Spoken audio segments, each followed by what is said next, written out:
Vamos, como les he dicho, a la parábola del siervo despiadado. Les suelen titular de esta manera a esta parábola.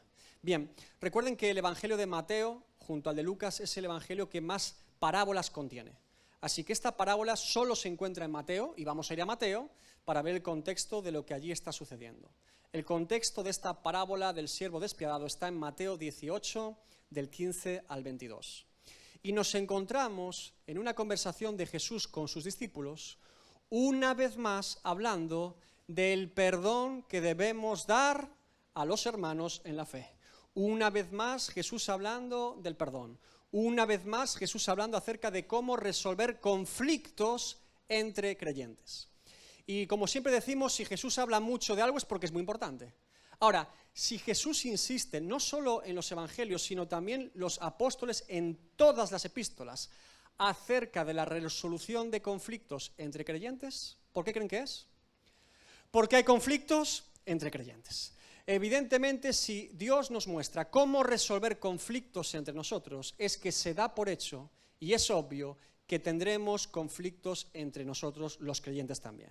Es una utopía y un error pensar, por algún motivo, que por el hecho de ser creyentes y estar juntos compartiendo una misma fe, nunca tendremos problemas o asuntos que resolver entre creyentes, que nunca ofenderemos a nadie o que nunca seremos ofendidos por nadie. Esto no es lo que presenta la palabra de Dios, sino por el contrario nos afirma que hay conflictos. La cuestión aquí, hermanos, es cómo resolvemos los conflictos entre hermanos para la gloria de Dios. ¿Cuáles son los consejos bíblicos para resolver cualquier situación entre nosotros los creyentes? El único motivo por el que una persona durante años en una congregación nunca haya ofendido a nadie y nunca se haya sentido ofendido por nadie es que esa persona es totalmente indiferente a las demás personas de esa congregación. Porque como les digo, el roce hace el cariño, pero el roce también hace la discusión.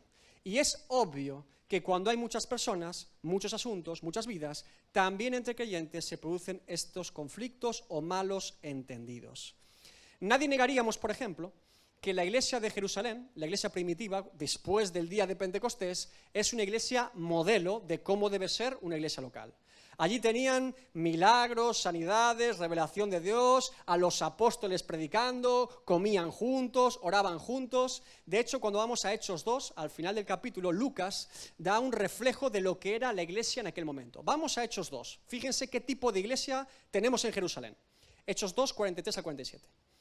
Y sobrevino temor a toda persona, y muchas maravillas y señales eran hechas por los apóstoles. Había dones de todo tipo allí.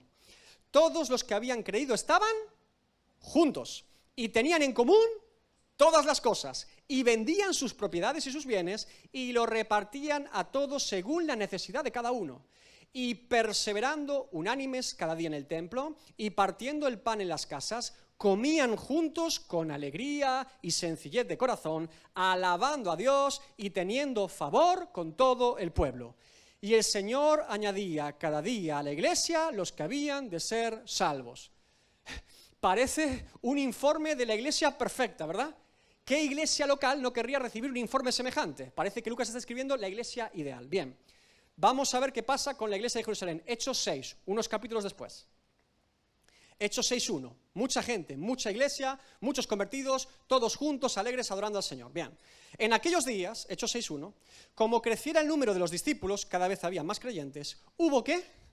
Murmuración de los judíos griegos contra los judíos de Jerusalén de que las viudas de aquellos eran desatendidas en la distribución diaria. Como repartían según la necesidad de cada uno, decidían repartir a cada uno según su necesidad. Pero los judíos que venían de otros lugares a Jerusalén, por eso se llama griegos, argumentan que se está distribuyendo de forma ilegítima o no proporcional a las viudas de ellos. En cambio, los de Jerusalén recibían más. ¿Qué hubo?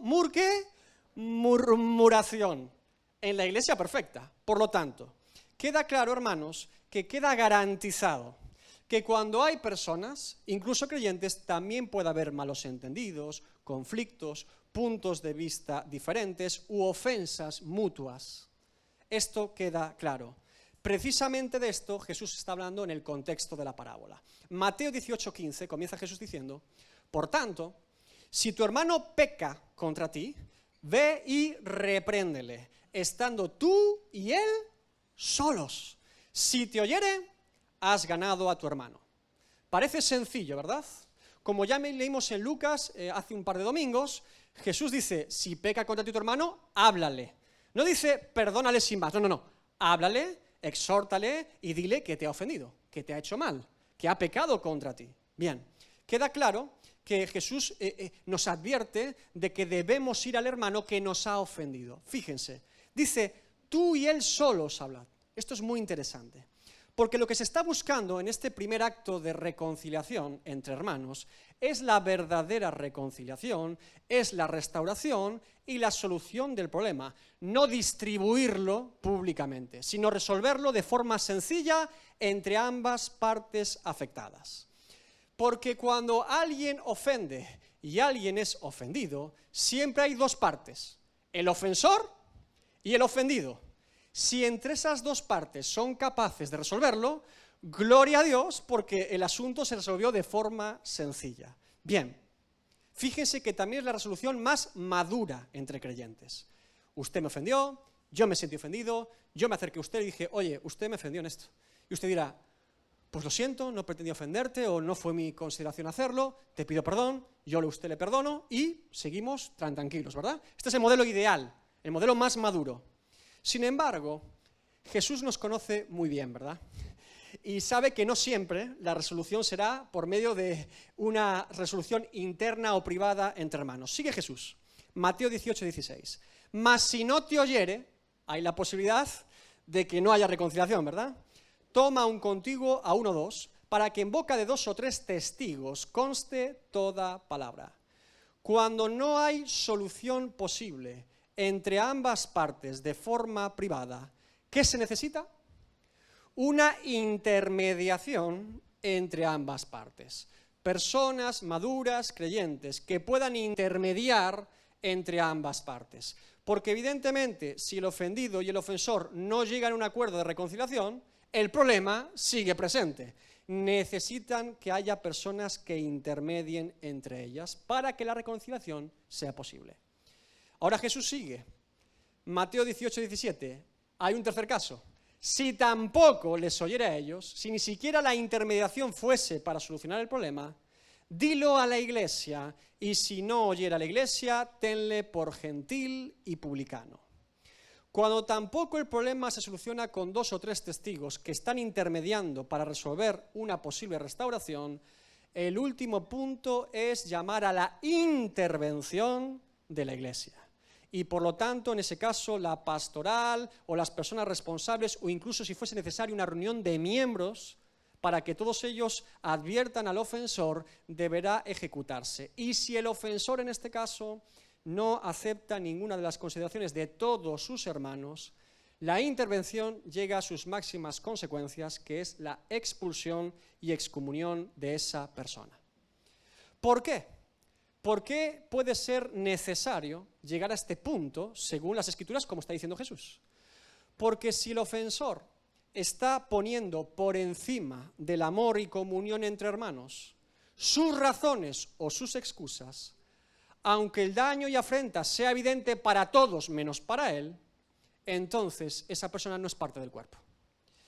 Por tanto, Jesús nos da 3 pasos, 3 pautas muy sencillas para la resolución de conflictos.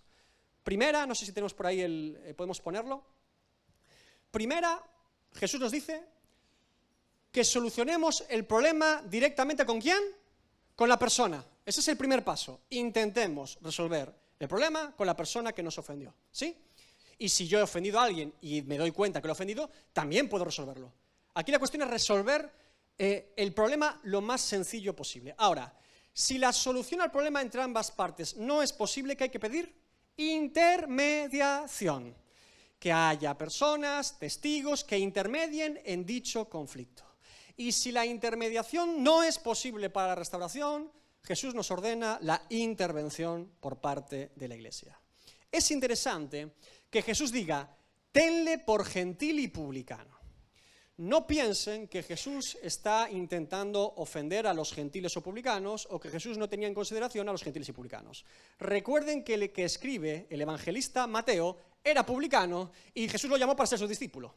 Por lo tanto, lo que está diciendo Jesús es que del mismo modo que un judío de la época entendía que un gentil y un publicano eran pecadores, que no habían entregado su vida a Dios, que vivían lejos del reino de Dios y eran sin convertir, de la misma manera la iglesia local, al intervenir con una persona impenitente por su pecado contra otra y que no reconoce su culpa, debe entender que esa persona no es del reino de los cielos, no está convertida, aunque ella piense que sí. Porque ¿qué clase de creyente es aquel que no reconoce sus pecados y sus errores cuando los comete? ¿Se dan cuenta de la lógica? Solo un inconverso actuaría de esa manera con su pecado delante de Dios y de los hombres, que es no reconocerlo. Y algunos dirán, David, qué cosa tan dura. Primer domingo de septiembre y nos pones a hablar de disciplina en la iglesia. Esto empieza fuerte, ¿no? Bueno, evidentemente, cuando predicamos expositivamente, no puedo ignorar ninguno de los versículos que Jesús dice. Y Jesús está hablando de la disciplina eclesiástica. Ahora, ¿alguien nos consideraremos aquí en esta mañana con más amor, paciencia y misericordia que Jesús? Creo que no, ¿verdad? Pues este es el modelo de resolución de conflictos que Jesús presenta. Les recuerdo además que la excomunión en 1 Corintios, con un hombre que se acostaba con su madrastra públicamente allí, lo sabían todos, sirvió para restauración y restitución del pecador en 2 Corintios.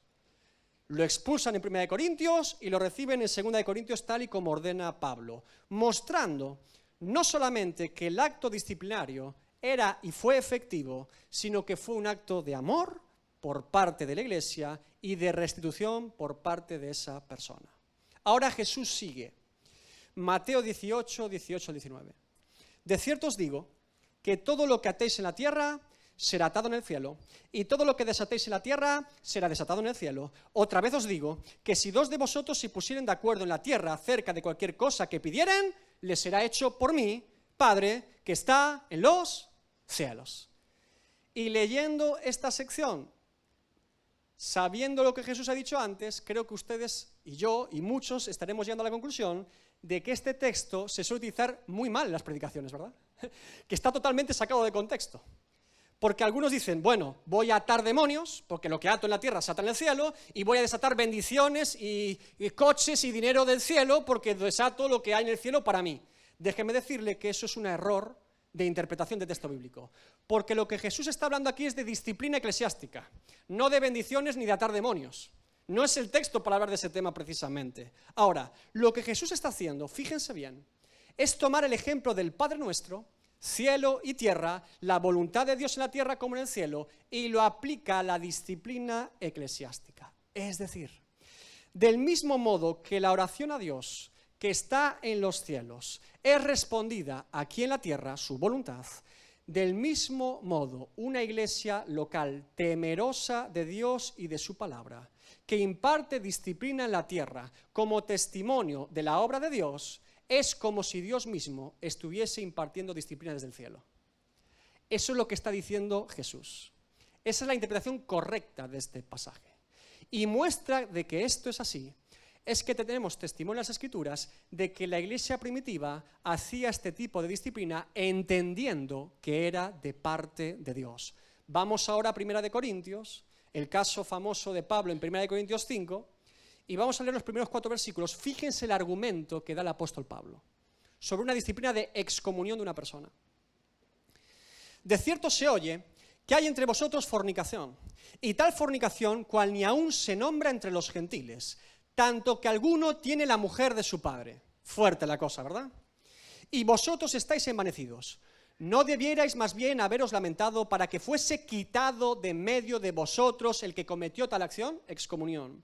Ciertamente yo, como ausente en cuerpo, pero presente en espíritu, ya como presente he juzgado al que tal cosa ha hecho en el nombre de nuestro Señor Jesucristo, reunidos vosotros y mi espíritu con el poder de nuestro Señor Jesucristo. Y ahora dice que lo entreguen a Satanás y lo expulsen de la iglesia. Literalmente. Fuerte, ¿verdad? Ahora, ¿cuál es el argumento de Pablo, hermanos?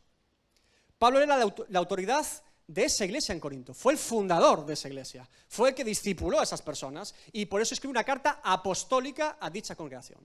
Lo que está diciendo Pablo es que aunque esté ausente físicamente, esté predicando en otro lugar, que sepan que ha entendido lo que ha ocurrido en Corinto y que él demanda, con su espíritu allí presente, que se acate la disciplina eclesiástica. Es decir, que en el nombre de la iglesia de Corinto, con la aprobación del responsable de la iglesia, que es Pablo, y bajo la aprobación de Cristo, en todos los rangos de autoridad, se ejecute la disciplina eclesiástica.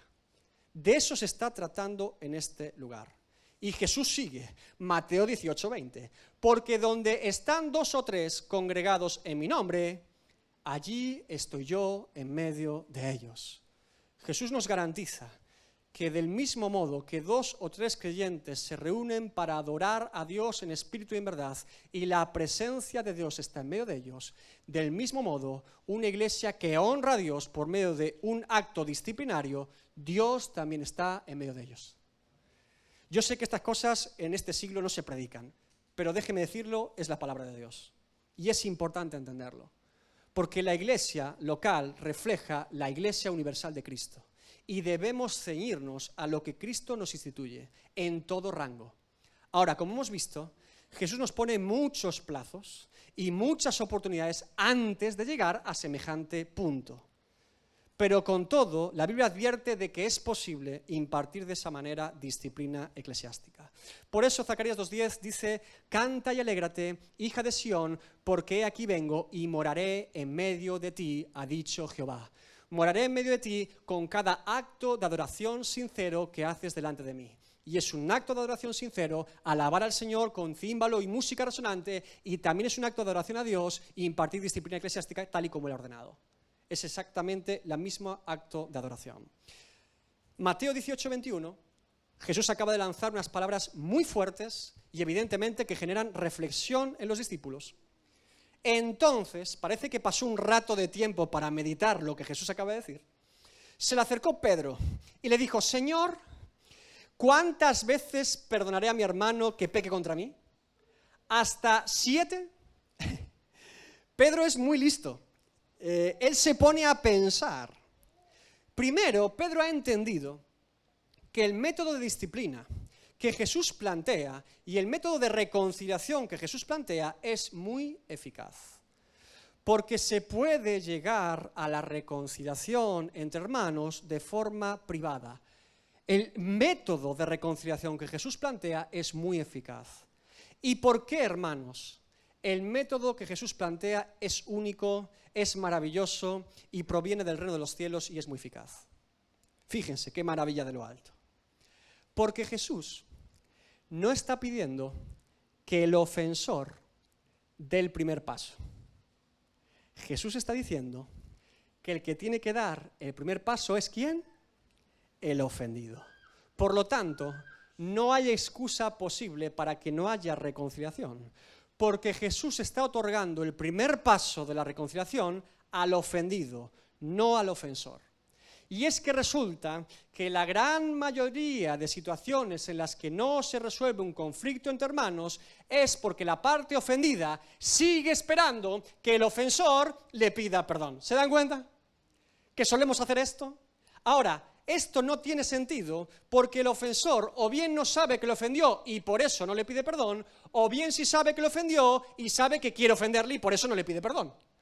Por lo tanto, la moraleja del principio que Jesús pone para restauración entre hermanos es maravilloso. Porque si yo soy el ofendido, yo debo dar el primer paso, no esperar que lo den por mí. ¿Amén? Bien, cuando Pedro se da cuenta de que este método es muy eficaz y es muy práctico, quiere ponerle límites al método.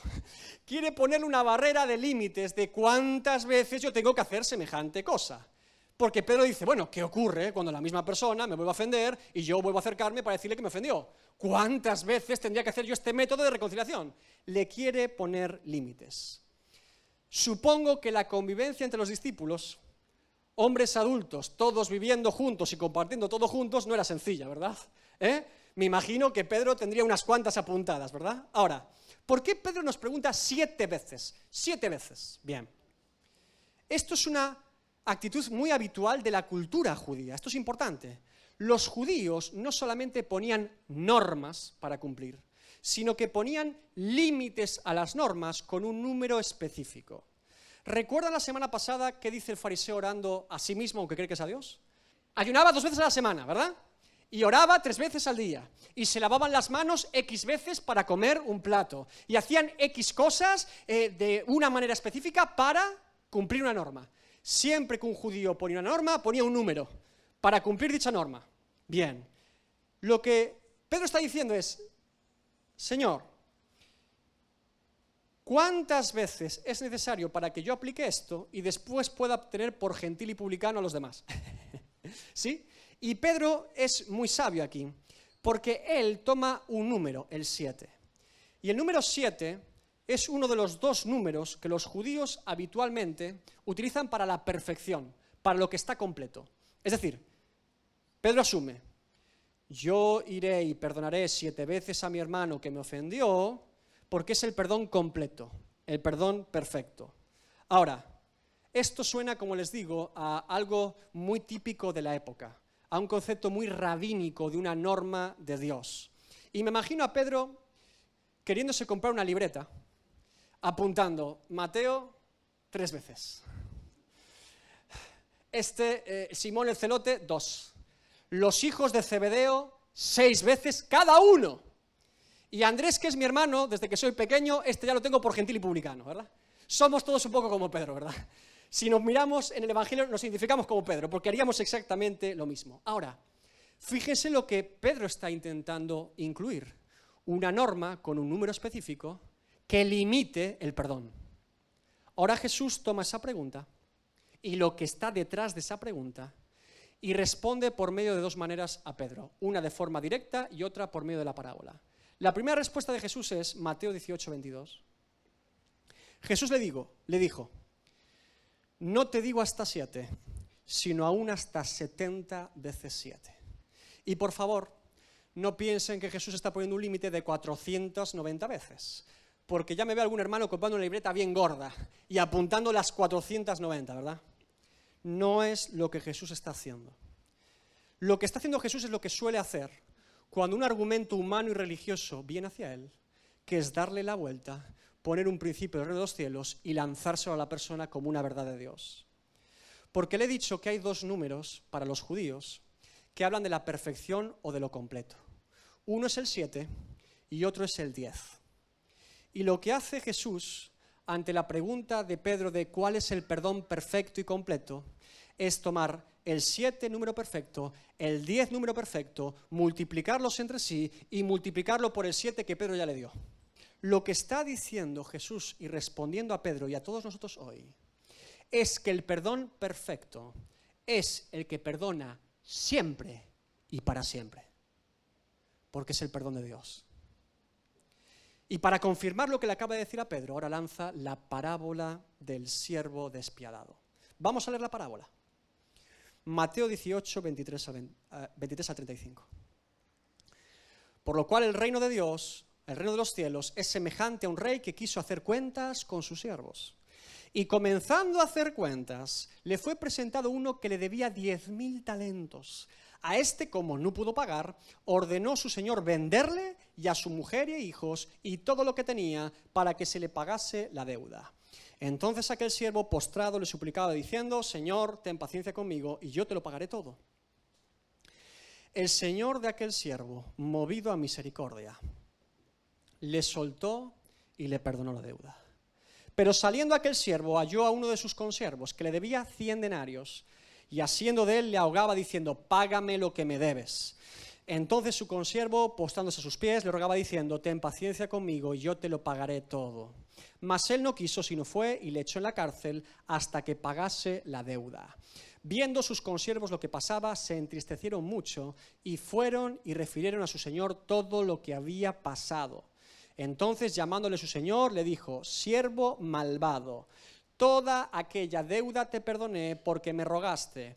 ¿No debías tú también tener misericordia de tu consiervo como yo tuve misericordia de ti? Entonces su señor, enojado, lo entregó a los verdugos hasta que pagase todo lo que le debía. así también mi Padre Celestial hará con vosotros si no perdonáis de todo corazón cada uno a sus hermanos sus ofensas. Vamos a la interpretación de la parábola. Primera sección. Por lo cual el reino de los cielos es semejante a un rey que quiso hacer cuentas con sus siervos. Queda claro que la parábola es una continuación de lo que Jesús acaba de decir, porque dice por lo cual, por lo tanto, como conclusión, y aquí se nos presenta a un rey o señor. Y es un señor que tiene, ¿qué? Muchos siervos. Todos son siervos del Señor. Y todos rinden cuentas a este señor. No hay nadie en el reino que no rinda cuentas delante del rey. Y creo que todos sabemos perfectamente a qué señor y rey se está refiriendo, ¿verdad? El creador de todo y señor de todos. Segunda sección. Y comenzando a hacer cuentas, el rey, le fue presentado uno que le debía 10.000 talentos. Para ganar un talento en aquella época, se debían trabajar 1.000 semanas de trabajo. Son 19 años de trabajo. Pero es que este hombre no debe un talento, debe 10.000. Debe 19.000 años de trabajo. Queda evidentemente claro que este hombre no puede pagar la deuda porque no tiene tiempo suficiente en su vida como para trabajar lo suficiente y pagarla. Son 19.000 años de trabajo intensivo. Bien. Tercera sección. A este, como no pudo pagar, ordenó su señor venderle y a su mujer e hijos y todo lo que tenía para que se le pagase la deuda. La venta de personas como esclavos era algo habitual en la época romana y en la época en la que Jesús vivía. Era una manera de condonar deudas que uno había adquirido con alguien. Los discípulos están entendiendo perfectamente esta historia. De hecho, era lo más razonable en la época. Tomar todo lo que fuese posesión de la persona y que sirviese como pago o parte del pago de lo que debía. Hermanos, igual que ocurre hoy en día. Si usted adquiere una deuda con el Estado, ¿qué hace el Estado? Lo embarga, le quita la casa, le quita el coche, le quita el dinero que tiene el banco y lo embarga. Ahora, en la época romana debemos entender que también la propia vida podía servir como pago. Por eso dice que lo venden a él y también a su familia. Aquí la cosa más curiosa de la época, porque en la época romana y judía se debe entender que un varón no solamente era propietario de su vida, sino también su esposa y sus hijos, el pater familias. Y por eso en este caso la esposa y los hijos sirven como pago de esta posible deuda. Por favor, no tome un ejemplo de la época para ir a casa a decirle que su esposa es de su propiedad o sus hijos, ¿verdad? Entendemos lo que Jesús está diciendo, ¿verdad? No estamos hablando de la propiedad, todo es de Dios, ¿sí? ¿Se entendió? Bien, lo aclaro por si acaso. Bien. Es curioso que aunque se practique la sanción, que es venderlos a él, a su esposa e hijos como esclavos, sigue sin poderse pagar la deuda. Porque mucho me temo y les aseguro que jamás se vendió un esclavo o un grupo de esclavos por el precio de 10.000 talentos. Nunca ocurrió semejante cosa. Aunque lo vendan a él como esclavo, como adulto, aunque vendan a su esposa como esclava y sus hijos, nunca se vendió a esas personas, a ninguna persona, por el precio de 10.000 talentos. Por lo tanto, la deuda técnicamente seguiría pendiente para con el Señor. Cuarta sección. Entonces aquel siervo, postrado, le suplicaba, diciendo, Señor, ten paciencia conmigo, y yo te lo pagaré todo. El señor de aquel siervo, movido a misericordia, le soltó y le perdonó la deuda. Este hombre está diciendo algo que sabe que no es cierto. ¿Qué es qué? Te pagaré la deuda. Porque sabe que no puede pagar la deuda. Quizás por estar en un momento desesperado, en una situación desesperada, dice algo desesperado. Ahora, queda claro en esta sección que no solamente este hombre sabe que no puede pagar la deuda, sino que este rey también sabe que este hombre no le puede pagar la deuda. Por eso el rey no le reclama el pago, sino que le perdona la deuda. 10.000 talentos de deuda, 19.000 años de trabajo, 0 talentos de deuda, 0 años de trabajo. Absuelto, libre. Ahora, le hago una pregunta. en esta historia hasta este punto, ¿qué mérito ha tenido este deudor para ser perdonado por semejante deuda? ¿Qué virtud ha tenido este hombre que nada más que ha hecho que acumular deuda y deuda y deuda para con su rey? Y que incluso todavía parece pensar que la puede pagar por sí mismo. Ante semejante relato, hermanos, ¿quién es el misericordioso? ¿Quién es el que merece la gloria, la honra, el honor y la alabanza por su gran misericordia? El rey, ¿verdad? No el deudor. Queda claro, ¿verdad? Bien. Alguno dirá, estará pensando, bueno, el deudor hizo algo. Se humilló y pidió clemencia. Él cooperó, él hizo algo. Él suplicó al rey. Sí, este hombre se humilló. Después de que la convicción y la certeza de que lo perdía todo y de que el juicio por su deuda se iba a aplicar contra él de forma inminente, entonces sí, ahí clamó al rey. Es decir, hasta que no vinieron a pedirle cuentas a su casa, hasta que no llamaron a su puerta para sacarlo a él, a su esposa y a sus hijos y venderlos como esclavos, hasta que la certeza de que la sentencia del rey se ejecutaría contra él, este hombre no había movido un dedo para pedir perdón a su señor ni para condonar su deuda. Es más, jamás lo hubiera hecho. Romanos 3, 10 al 18. Como está escrito, no hay justo ni aun uno, no hay quien entienda, no hay quien busque a Dios. Todos se desviaron, a unas se hicieron inútiles, no hay quien haga lo bueno, no hay ni siquiera uno.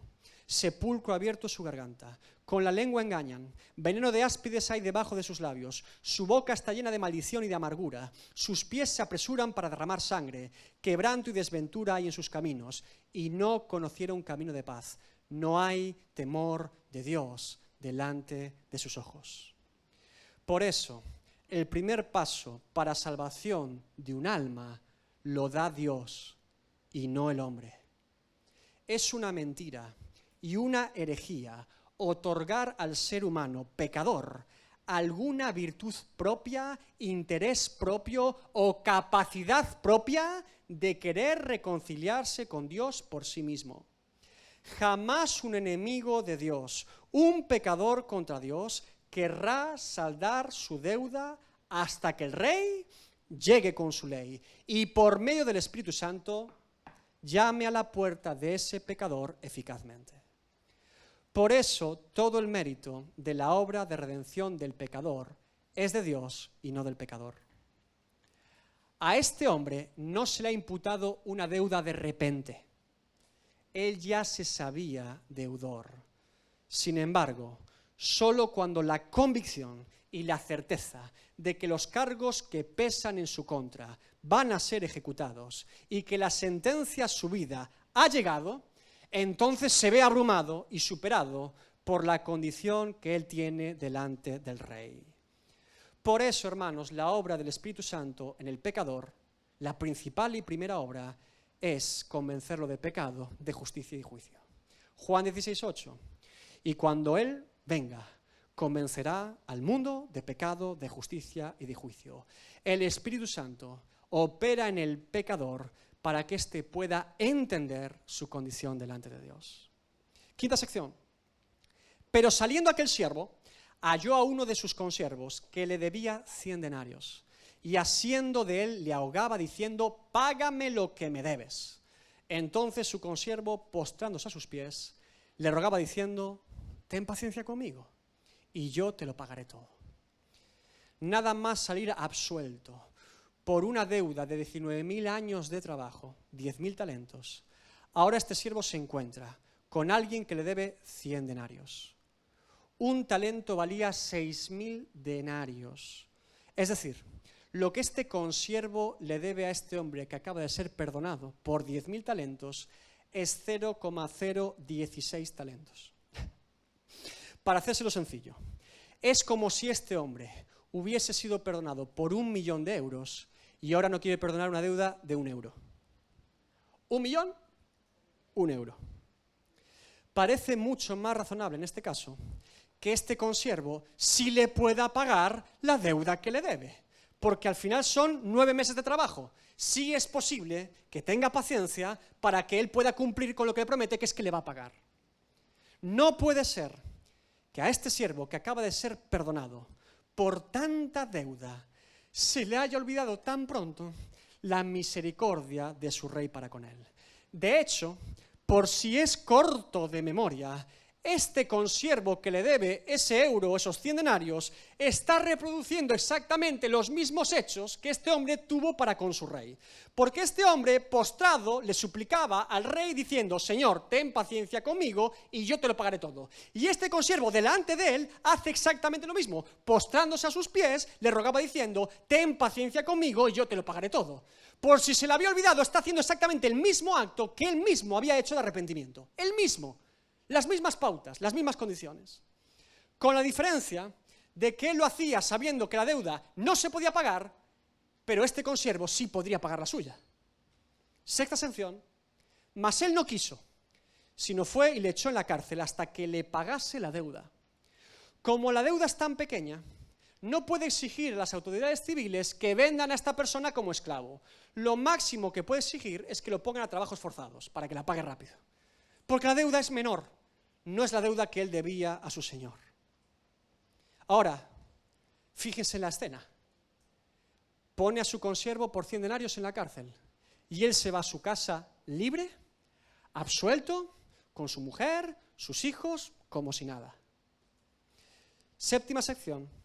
Viendo sus consiervos lo que pasaba, aquí viene la intervención de la iglesia, se entristecieron mucho y fueron y refirieron a su señor todo lo que había pasado. Y algunos podrían pensar aquí que los consiervos se han entristecido principalmente porque esta persona ahora está en la cárcel por una deuda pequeña, ¿verdad? Déjeme decirle que no es lo que está pasando aquí principalmente. Creo que puede ser una consecuencia secundaria, pero no principal. Recuerden que el primer gran mandamiento que Dios nos da a los creyentes es del cual se nutre el segundo. Es decir, para que yo pueda amar a mi prójimo como a mí mismo, ¿qué debo hacer primero? Amar a Dios con todo mi corazón, con toda mi mente y con todas mis fuerzas, con todo mi ser. Estos consiervos principalmente están tristes porque lo que acaba de hacer este siervo despiadado es deshonrar al rey. Es blasfemar su gracia, es blasfemar su misericordia, es blasfemar su nombre y su honor. Por eso, principalmente, están tristes. No estoy negando que estos siervos tengan empatía con aquel que está en la cárcel. Lo que estoy afirmando es que el principal dolor y tristeza de estos consiervos es que el nombre de su Señor ha sido puesto en duda y que su gracia y misericordia hayan sido pisoteadas por este siervo despiadado. Por eso están tan tristes. ¿Saben cuál fue la conclusión de Nabucodonosor, rey en Babilonia, cuando Dios tuvo a bien librar a Sadrach, Mesach y Abednego? Y este rey babilónico vio el despliegue de la potencia, la gracia y la misericordia de Dios para con sus hijos. ¿Saben lo que dijo? Daniel 3:29. Por lo tanto, dijo el rey Nabucodonosor, decreto que todo pueblo, nación o lengua que dijere blasfemia contra el Dios de Sadrach, Mesach y Abednego sea descuartizado y su casa convertida en muladar, por cuanto no hay Dios que pueda librar como este. Nabucodonosor, en su reino, no va a tolerar que se ponga en duda el nombre de Dios, puesto que no hay Dios que pueda librar como este. Tremendo, ¿verdad? Porque la conclusión es que si Dios puede perdonarme la deuda que ningún hombre podía pagar por mí, ni siquiera todos los hombres de la tierra juntos lo podían hacer en la historia, si Él es capaz de librarme y perdonarme de mi deuda contra Él, cada vez que un hermano se arrepiente de corazón y me pide perdón, y yo le niego el perdón, entonces estoy blasfemando la obra de Cristo. Es la conclusión de esta parábola. Por eso los consiervos están tan tristes, porque se está deshonrando a su Señor. Octava sección. Entonces, llamándole su Señor, le dijo: siervo malvado, Toda aquella deuda te perdoné porque me rogaste.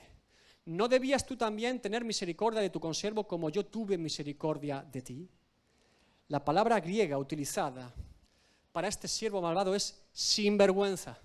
Dice, siervo sinvergüenza. Así le llama el rey.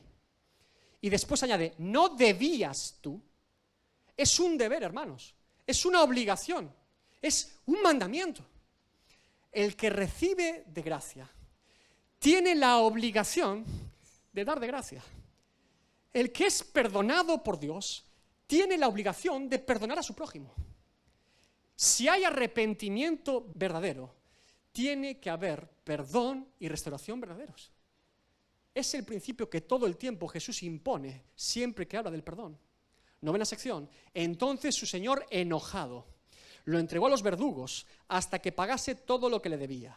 Así también mi Padre Celestial hará con vosotros si no perdonáis de todo corazón cada uno a su hermano sus ofensas. La deuda que había sido perdonada pesa de nuevo sobre este siervo despiadado. Algunos querrían argumentar aquí que esta parábola de Jesús constata que la salvación se puede perder, porque el siervo había sido perdonado y ahora se le vuelve a imputar lo que había sido perdonado. No es el principio que aquí está tratando Jesús en esta parábola. No se está hablando de este asunto, ni se está transmitiendo este asunto. Siento pincharle el globo a alguno sobre el debate de la perseverancia de los santos o la preservación de los santos, que me gusta más ese término. Aquí Jesús no está apuntando a nada de esto. La conclusión es, así también mi Padre Celestial hará con vosotros si no perdonáis de todo corazón cada uno a su hermano sus ofensas. Es decir, simplemente Jesús está confirmando que la constatación de que sigamos bajo el castigo eterno y bajo el juicio de Dios y que la gracia de Dios no nos ha alcanzado es que no seamos capaces de perdonar a los demás. Porque es imposible que uno haya sido perdonado por Dios, pero no perdone a los demás nunca. Porque es imposible que alguien que ha sido perdonado por Dios, verdaderamente, no sea capaz de perdonar a los demás nunca. Y solamente es posible que alguien que no perdone nunca a los demás es porque jamás ha sido perdonado por Dios. Esa es la lógica que preside esta parábola. Ahora, aplicación de la parábola.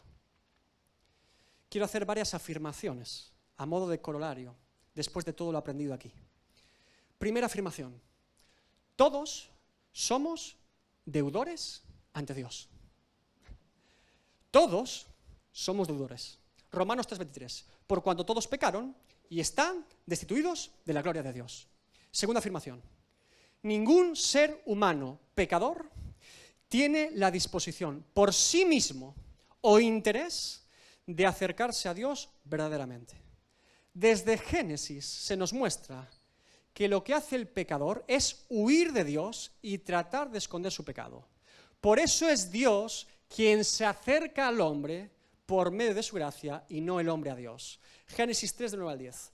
Mas Jehová Dios llamó al hombre y le dijo: ¿dónde estás tú? Oí tu voz en el huerto y tuve miedo, porque estaba desnudo y me escondí. Primera de Juan 4:10. En esto consiste el amor, no en que nosotros hayamos amado a Dios, sino en que Él nos amó a nosotros y envió a su Hijo en propiciación por nuestros pecados. Romanos 5:8. Mas Dios muestra su amor para con nosotros, en que siendo aún pecadores, Cristo murió por nosotros. Tercera afirmación. Que Dios tiene misericordia del pecador porque quiere, no porque esté obligado, y que Dios es misericordioso con los que se humillan de corazón y reconocen su pecado delante de Él. Romanos 9, 15, 16. Pues a Moisés dice: tendré misericordia del que yo tenga misericordia, y me compadeceré del que yo me compadezca. Así que no depende del que quiere ni del que corre, sino de Dios que tiene misericordia. Santiago 4:6. Pero Él da mayor gracia. Por esto dice: Dios resiste a los soberbios y da gracia a los humildes. Cuarta afirmación. Que muchas veces somos llamados exteriormente cuando se predica el Evangelio y la verdad de Dios. Pero esto muchas veces no produce en nosotros un cambio y transformación verdaderos de nuestras vidas. Marcos 4:12. Para que viendo vean y no perciban, y oyendo oigan y no entiendan, para que no se conviertan y les sean perdonados los pecados. Quinta afirmación, que es Dios, por su gracia, quien abre nuestro corazón y nuestro entendimiento para que su llamamiento sea eficaz para salvación. Hechos 16:14. Entonces una mujer llamada Lidia, vendedora de púrpura de la ciudad de Tiatira, que adoraba a Dios, estaba oyendo. Y el Señor abrió el corazón de ella para que estuviese atenta a lo que Pablo decía. Y después se bautizó, por cierto. Sexta sección. Que dicho llamamiento eficaz de parte de Dios al pecador es por su gracia, cuando y como Él quiere, puesto que sigue siendo por medio del mismo Evangelio y la misma verdad de Dios. Pero la diferencia es que ahora el Espíritu Santo toma esa verdad y esa palabra de Dios y la conecta, la clava, la imprime en nuestro alma y esto produce un despertar espiritual. Job 42:5. De oídas te había oído, mas ahora mis ojos te ven. Gálatas 1:15. Pero cuando agradó a Dios, que me apartó desde el vientre de mi madre y me llamó por su gracia. 1 Corintios 1:22-24. Porque los judíos piden señales y los griegos buscan sabiduría, pero nosotros predicamos a Cristo crucificado. Para los judíos ciertamente tropezadero y para los gentiles locura, mas para los llamados, así judíos como griegos, Cristo, poder de Dios y sabiduría de Dios. Séptimo, que la constatación de que dicho llamamiento de Dios es eficaz en una persona es el arrepentimiento y fe para salvación, la conversión y una nueva vida en Cristo, la perseverancia de la vida piadosa y la fe cristiana, la santificación del creyente y una vida para la gloria de Dios. Donde el pecador estaba muerto en sus delitos y pecados, y ahora es justificado y adoptado y tiene esperanza de vida eterna en Cristo por medio de la fe. Segunda de Corintios 5:17. De modo que si alguno está en Cristo, nueva criatura es. Las cosas viejas pasaron y aquí todas son hechas nuevas. Romanos 8:29-31. Porque a los que antes conoció también los predestinó para que fuesen hechos conforme a la imagen de su Hijo, para que Él sea el primogénito entre muchos hermanos. Y a los que predestinó, a estos también llamó. Y a los que llamó, a estos también justificó. Y a los que justificó, a estos también glorificó. ¿Qué pues diremos a esto? Si Dios es por nosotros, ¿quién contra nosotros? Primera de Pedro 1, del 3 al 9. Bendito el Dios y Padre de nuestro Señor Jesucristo, que según su grande misericordia nos hizo renacer para una esperanza viva, por la resurrección de Jesucristo de los muertos, para una herencia incorruptible, incontaminada e inmarcesible, reservada en los cielos para vosotros, que sois guardados por el poder de Dios mediante la fe, para alcanzar la salvación que está preparada para ser manifestada en el tiempo postrero, en lo cual vosotros os alegráis, aunque ahora por un poco de tiempo, si es necesario, tengáis que ser afligidos en diversas pruebas, para que sometida a prueba vuestra fe, mucho más preciosa que el oro, el cual, aunque perecedero se prueba con fuego, se hallada en alabanza, gloria y honra, cuando sea manifestado Jesucristo, a quien amáis sin haberle visto, en quien creyendo, aunque ahora no lo veáis, os alegráis con gozo inefable, inexplicable y glorioso, obteniendo el fin de vuestra fe, que es la salvación de vuestras almas. Que la constatación de esta nueva vida en Cristo no implica que no haya pruebas, sufrimientos, baches y caídas en el creyente. Pero sin embargo, el creyente se levantará de todas ellas, aprenderá de todas ellas y seguirá caminando para la gloria de Dios. Filipenses 1:6, lo leyó Martín. Estando persuadido de esto, que el que comenzó en vosotros la buena obra, la perfeccionará hasta el día de Jesucristo. Romanos 5, 3 al 4. Y no solo esto, sino que también nos gloriamos en las tribulaciones, sabiendo que la tribulación produce paciencia, y la paciencia prueba, y la prueba esperanza. 1 Timoteo 6:11. Mas tú, oh hombre de Dios, huye de estas cosas y sigue la justicia, la piedad, la fe, el amor, la paciencia, la mansedumbre.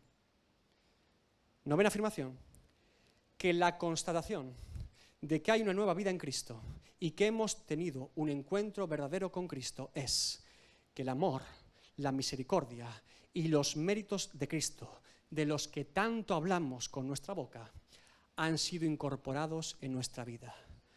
Porque Cristo vive en el creyente por medio del Espíritu Santo.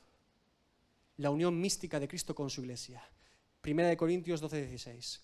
Porque ¿quién conoció la mente del Señor? ¿Quién le instruirá? Mas nosotros tenemos ¿qué? La mente de Cristo. Mateo 28:20. Enseñándoles que guarden todas las cosas que os he mandado, y he aquí, yo estoy con vosotros todos los días hasta el fin del mundo. Amén. Gálatas 2:20. Con Cristo estoy juntamente crucificado, y ya no vivo yo, mas vive Cristo en mí. Y lo que ahora vivo en la carne, lo vivo en la fe del Hijo de Dios, el cual me amó y se entregó a sí mismo por mí. Es decir, si en mi vida, de forma constante, en mi práctica común y habitual, en mis pensamientos, hábitos, conducta, forma de hablar, forma de tratar a los demás, es decir, lo que yo soy, no lo que digo que yo soy, lo que yo soy, si en mi vida nunca doy de gracia, sin esperar nada a cambio, sin intereses, sin coacción o manipulación o coerción, o sin buscar mi propio beneficio personal, si en mi vida nunca doy de gracia, me temo que es porque nunca recibí de gracia. Pues no es posible haber recibido la gracia de Dios y vivir como un egoísta. Si en mi vida nunca perdono, me quedo con raíces de amargura, de odio y de rencor.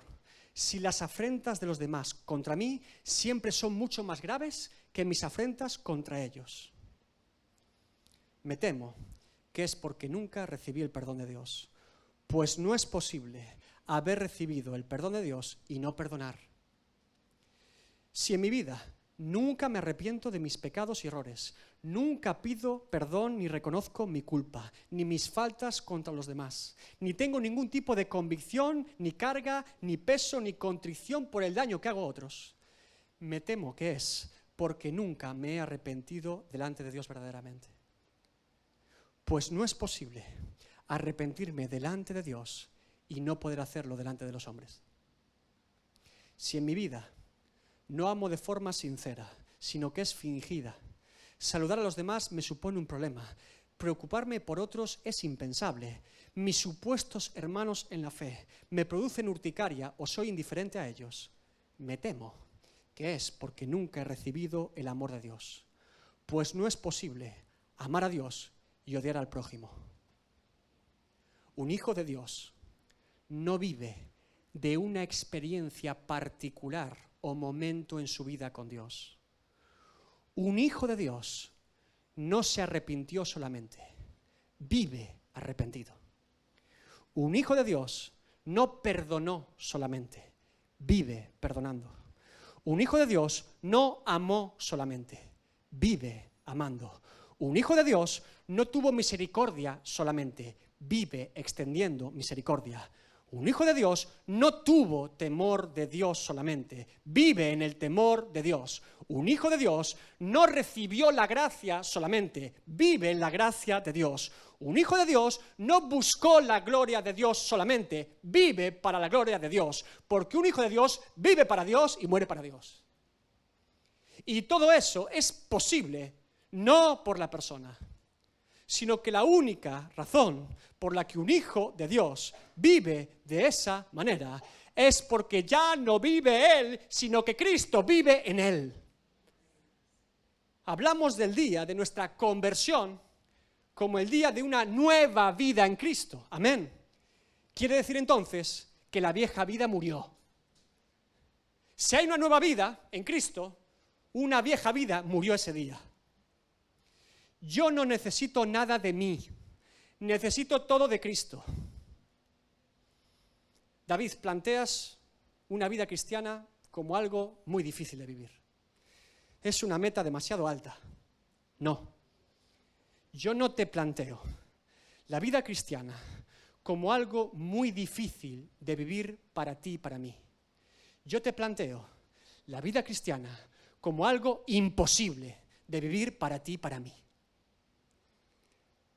No difícil, imposible.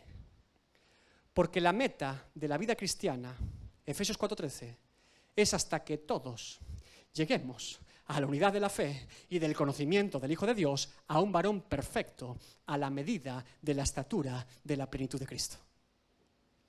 ¿Y por qué se debe plantear así y de ninguna otra manera la vida cristiana? Porque somos tan olvidadizos, tan escurridizos como este siervo despiadado, que en cuanto Dios comienza a hacer una obra en nuestras vidas, cuando Cristo comienza a transformar nuestras vidas y vemos que algo ha cambiado en nuestras vidas, rápidamente nos olvidamos y nos queremos llevar algún mérito para robarle la gloria a Dios. Porque somos tan fabricantes de ídolos que seríamos capaces de cortar un leño y adorarlo antes que dar la gloria a Dios. Porque somos tan egocéntricos que seríamos capaces de erigir una estatua a nosotros mismos y nosotros postrarnos ante ella y adorarla. Por eso el Evangelio se presenta como imposible para el hombre, pero posible para Dios. Para que no intentemos o pretendamos hacerlo en nuestras fuerzas o capacidades, sino que nos pongamos delante del Rey a llorar, suplicar, a pedirle perdón y misericordia. Porque cuando reconozco que no puedo por mí mismo, entonces me tengo que acoger a los méritos de Cristo y no a los míos. Porque cuando reconozco que no puedo por mis obras, entonces me tengo que acoger a la gracia de Dios. Ahora se entiende cuando Jesús dijo, Mateo 11, 28 al 30, venid a mí, todos los que estáis trabajados y cargados, y yo os haré descansar. Llevad mi yugo sobre vosotros y aprended de mí, que soy manso y humilde de corazón, y hallaréis descanso para vuestras almas, porque mi yugo es fácil y ligera mi carga. Porque el yugo de Cristo es más fácil que el nuestro. Porque en el yugo de Cristo Él estará conmigo para cargarlo. Porque si no es el suyo, me temo que tendré que cargarlo yo solo. Y es imposible. El yugo en tu vida lo vas a tener que llevar igual. Con Cristo o sin Cristo lo vas a llevar igual. Todos viven, todos ríen, todos lloran, todos aman, todos odian, todos trabajan, todos descansan, todos se alegran, todos sufren, todos pecan, todos blasfeman, todos mueren, todos son juzgados. Que no seamos como este siervo despiadado, que no merecía nada y nunca entendió que en Cristo lo tenía todo. Quiero ser muy práctico en esta mañana, porque estoy convencido, puesto que somos iglesia, que en este lugar está lleno de ofendidos y ofensores, ¿verdad? Sí. Si hoy eres el ofendido, hoy vas a ir a tu ofensor para arreglar las cosas con él. Y si tú eres el ofensor y el Espíritu Santo te está mostrando esa ofensa que antes no eras consciente, o te está recordando la ofensa de la que eras consciente y te has olvidado, vas a ir a tu ofendido para arreglar las cosas con él. Y esto es lo maravilloso, que puesto que hay ofendidos y ofensores levantándose para ir al otro, y ambos van a dar el primer paso, nunca nadie jamás sabrá si eres el ofendido o el ofensor. Solo Dios y la persona, que me temo que ya lo sabe. ¿Verdad? ¿Le parece útil? Bien. Y puesto que no sería justo poner usted una carga demasiado pesada, entonces yo comienzo. Porque probablemente en esta iglesia yo sea el mayor ofensor a todos ustedes. Porque doy por hecho que el que mucho habla, mucho yerra. Y yo hablo mucho, ¿verdad? Le predico largo.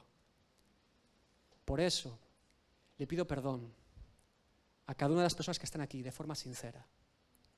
Le pido perdón por no estar suficientemente comprometido con su vida, por no darme cuenta muchas veces de qué está viviendo en su vida particular, por no saludarle lo suficiente, por no preocuparme lo suficiente, por no llamar a su puerta lo suficiente, por no escuchar ni ver cuántas veces usted, quizá con sus ojos, su mirada o su actitud, está reclamando ayuda. Yo le pido perdón, porque el mayor responsable de esta congregación soy yo. La autoridad delegada por Cristo es a mí, en este caso, como mayor responsable. Y si incluso en esta congregación hay rencillas o asuntos no resueltos entre ustedes, es mi culpa también, mi responsabilidad. Por eso le pido perdón y que tenga bien perdonarme. Espero hacerlo mejor. Espero ser más atento, más paciente, más intencional. Y estoy convencido, aunque usted lo niegue, que en algún momento le habré ofendido con mis formas o con mi fondo. Estoy convencido. Y aunque usted haya tenido bien no decírmelo, o ser paciente, o darlo pasado por alto, yo le pido perdón. Y le ruego que me perdone. Ahora, del mismo modo, le brindo el espacio en este lugar, en esta iglesia, un espacio para la reconciliación.